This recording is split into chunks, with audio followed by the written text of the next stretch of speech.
Estamos de volta com o TV Mar News e eu venho trazendo para vocês informações interessantíssimas. Olha só, a UFAL está com um projeto muito bacana, é o Memorial Inumeráveis. A gente vai conversar um pouquinho sobre isso para que você possa entender o que é com a professora Mércia Pimentel, que é professora de jornalismo e relações públicas lá da UFAL, está já nos aguardando ao vivo via Skype. Bom dia, Mércia.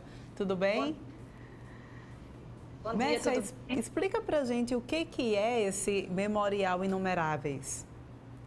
Então, o Memorial Inumeráveis é uma plataforma virtual de homenagem às vítimas fatais do coronavírus. Existe a plataforma nacional com uma rede de muitos jornalistas envolvidos e aqui em Alagoas a gente fez um projeto de extensão para que a gente pudesse conseguir mais voluntários e aumentar essa rede. Aqui no Brasil, em torno de 30 instituições, 30 universidades já estão envolvidas e nós estamos, junto com o projeto nacional, contribuindo com a homenagem a essas vítimas. Na verdade, esse projeto ele visa transformar as vítimas, não transformar as vítimas, mas tratar as vítimas fatais da Covid-19 como pessoas e não como número, não é isso? Sim, a gente parte daquele mote que é vamos dizer assim, que é o ponto inicial de reflexão, né? Não há quem goste de ser número, a gente merece existir enquanto prosa.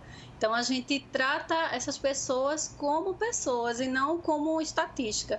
É por isso que a gente faz essas homenagens, né? A gente acompanha, sim, o boletim estadual de divulgação dos números, mas a gente quer mostrar para as pessoas que ali havia vida, havia pessoas com desejos, com memórias, com histórias, e essas histórias merecem ser contadas. Então, assim, a gente está dando um pouco de dignidade a essas pessoas que não tiveram a oportunidade de ter seus corpos velados. Vocês estão escrevendo textos tributo a partir dos relatos de familiares. Explica o que é um texto tributo. Certo. O texto tributo, a gente faz, além do texto tributo, a gente faz também o epitáfio, né? O que é o texto tributo? Quem é da área de jornalismo vai entender um pouco, né? Quem trabalhou com obituário também, mas assim, na verdade, o texto tributo é um texto que não se encaixa no gênero notícia, nem reportagem, nem qualquer outro. É um texto em homenagem, né? É um texto que dialoga com a literatura, ele tem um grau de literariedade, ele é poético.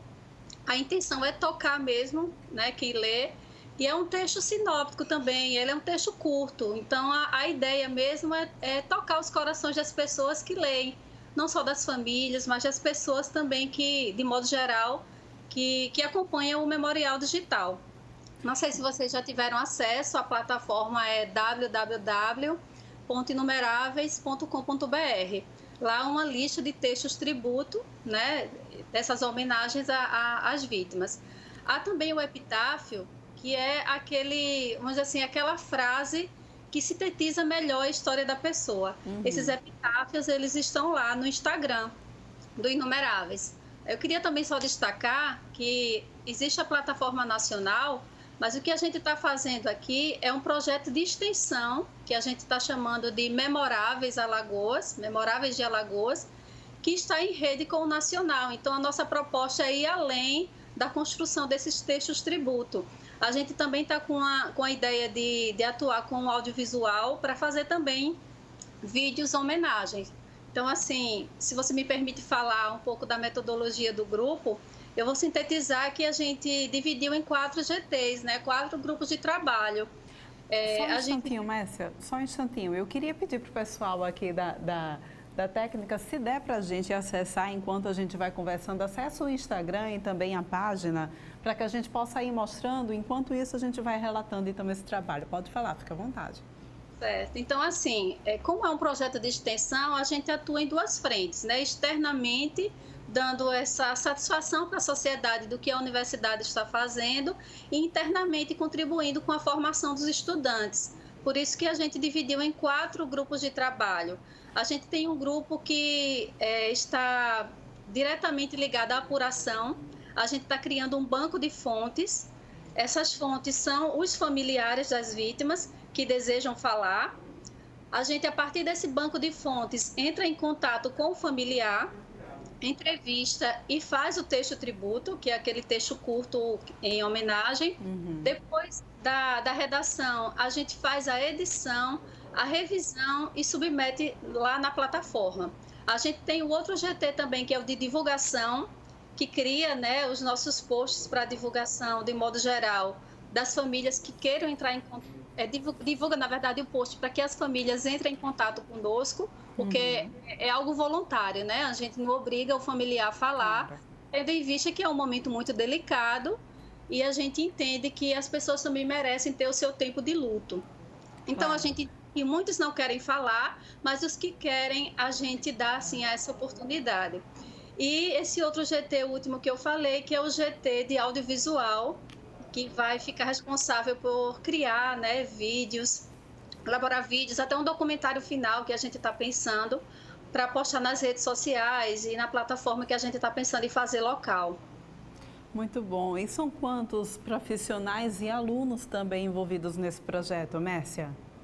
O grupo está grande, nós temos 26 integrantes, são 2 professores, eu e o professor Valdson, 3 jornalistas voluntários, que é a Lília, a Larissa e o Eduardo, e 21 estudantes. 21 estudantes, a gente começou inicialmente com estudantes de jornalismo, mas sentiu a necessidade de expandir para os estudantes de RP. Então, somos um grupo de 26 integrantes. Mércia, além desse projeto que vocês têm desenvolvido, a gente percebe que é um projeto muito bacana. Mas além de todas essas dificuldades que vocês certamente têm de estar relatando um momento tão difícil, né, para todo mundo, como é que tem sido também o contato com os familiares? Viver um pouco, porque a gente, jornalista, quando a gente vai contar a história das pessoas, a gente se envolve, a gente vive um pouco a realidade daquela pessoa, né? Como é que tem sido para vocês essa situação? Quando iniciamos o projeto, a gente já tinha em mente que não seria fácil, né? É um pouco desafiante para nós, porque a gente está lidando com um ser humano que está em luto, né? Então, a gente pensou inicialmente de criar um texto de abordagem mesmo, né? Um texto padrão para que, como são 26 integrantes, cada um não fale, né, do seu modo. Então, a gente pensou numa forma de abordar sensível, delicada, sempre pensando com empatia no outro, né? Então, a gente aborda a vítima. Acontece muitas vezes, a vítima não, né? O familiar da vítima. E acontece de muitas vezes a gente ser bloqueado, né? As pessoas podem interpretar o projeto de maneira equivocada, né? Porque, na verdade, a gente não está atuando como abutre, querendo que as pessoas morram e a gente faça esses relatos. Pelo contrário, né? A gente já pega o boletim atualizado da Secretaria de Saúde e vai em busca dessas pessoas. Então, a gente não quer, a intenção não é fazer essas homenagens pensando que as pessoas venham a óbito. Pelo contrário, a gente quer procurar as pessoas para fazer uma homenagem a essas outras, né, das suas famílias que não tiveram essa oportunidade de se despedir. Então, assim, muitos bloqueiam a gente, outros são mais sensíveis, se emocionam, a gente se emociona também, mas a gente fica muito mais realizado quando a gente vê relato ali na plataforma e ver que a pessoa ficou satisfeita com o resultado do nosso trabalho.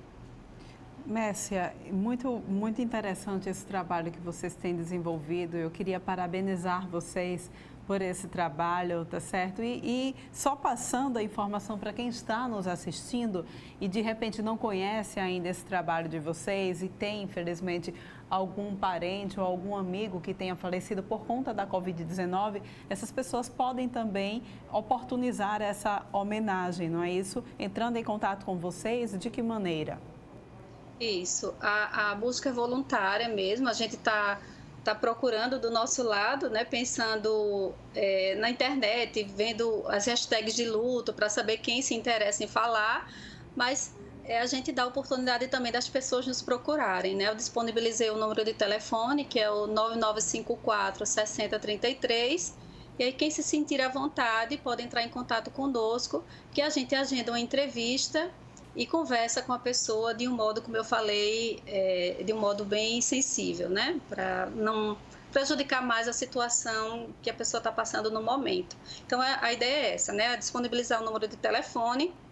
A gente em breve está criando a nossa página, né, nosso perfil nas redes sociais e vai divulgar mais posts para que as pessoas conheçam melhor o projeto localmente. Muito bom. Tem vaga ainda para voluntários? Então, eu disponibilizei o meu e-mail, inicialmente quando eu estava recrutando as pessoas, e eu tive a satisfação de encontrar muitas pessoas interessadas. Só que a gente está quase no limite, né? Muitas pessoas, são 30 pessoas, e fica difícil a gente gerenciar isso. Enquanto projeto de extensão, né? Porque somos um projeto vinculado à universidade. Mas se quiser nos ajudar, a gente aceita, sim, de repente com o contato de uma fonte, né? Enviando para o número de telefone que eu disponibilizei, ou conversando conosco. Ou se quiser também escrever o texto tributo, o jornalista que quiser fazer isso, pode ir também diretamente na plataforma nacional. Tem um mais específico para que o jornalista insira esse texto em homenagem à vítima, né?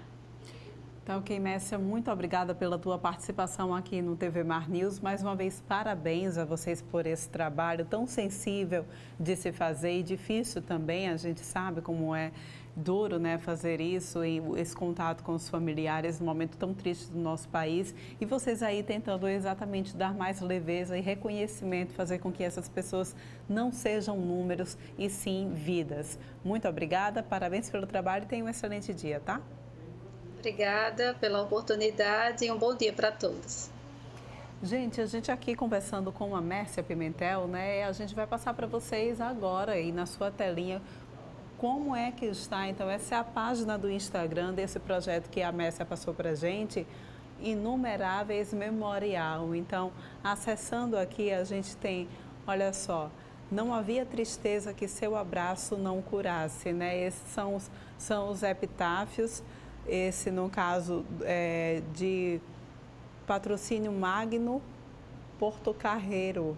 Ele tinha 74 anos, ele foi vítima de coronavírus em Campo Grande, né? A gente tem outros epitáfios também. Esse aqui é o projeto nacional que a Mércia citou. Foram 100 anos de luz, lar, cartas guardadas e crochê. Esse de Maria Luz de Castro, 100 anos, vítima também de coronavírus lá em Fortaleza. Sua torta de frango tinha cheirinho de união.